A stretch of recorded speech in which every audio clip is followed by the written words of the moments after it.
Good afternoon everyone. So I will share for this afternoon about pagibahin sa kinabuhi sa pamilya sa Dios. Dili buot sa Dios nga maginusara kita.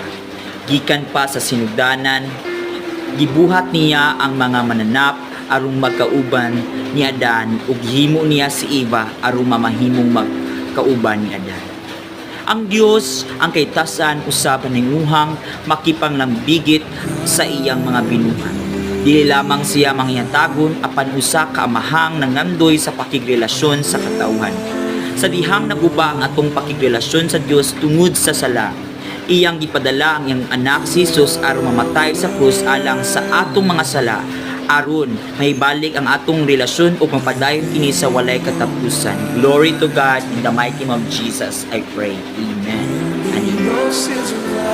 Thank you Jesus. Thank you Lord.